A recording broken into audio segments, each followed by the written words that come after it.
Ինչպես կպատկերի Հայաստանի դիմանկարը պոետը։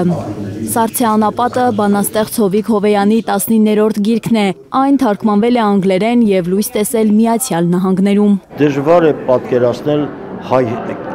ապրող հեղինակի, ում գիրքը Միացյալ Նահանգները տպագրել է անգլերենով եւ չեմ էլ պատկերացնում, թե ինչ է կատարվելու։ 101 բանաստեղծությամբ է Հովեյանն ամբողջացրել Հայաստանի պատկերը։ Հեղինակի ապրումներն են տարածված ամբողջ Սառցե անապատում։ Փորձել եմ խոսել իմ ապրումների, իմ զգացումների մասին։ Հույս ունեմ, որ ընթերցողները, հատկապես համալսարանական սերունդը, Միացյալ Նահանգների պիտի որ կարդա եւ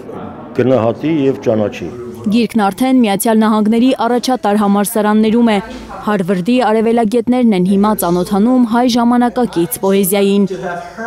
Գիրքը նաև կլինի Ամազոնի կայքում։ Ուղարկվել են արդեն Հարվարդի համալսարանի արևելագիտության ֆակուլտետ, UCLA համալսարան, որպեսզի արևելագիտության ֆակուլտետների ուսանողները ծանոթանան ժամանակակից հայ գրողի ստեղծագործությանը։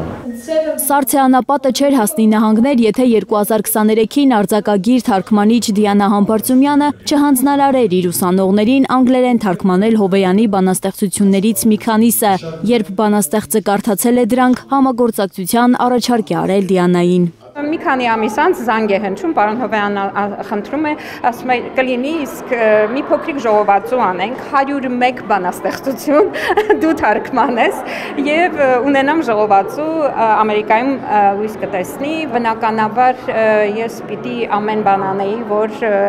հնչեր այնքան խորքային եւ այնքան ինքնատիպ, որքան որ պարոն Հովեյանի հայերեն պոեզիան է։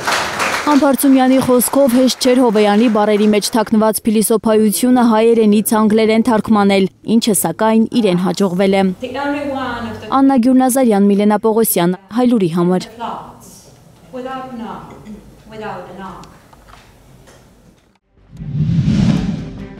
Հայաստանում եւ աշխարհում տեղի ունեցող իրադարձությունների մասին առաջինն իմանալու համար բաժանորդագրվեք մեր ալիքին, սեղմեք զանգակը, որ բաց չթողնեք ամենահրատապը, ամենակարևորն ու հետաքրքիրը։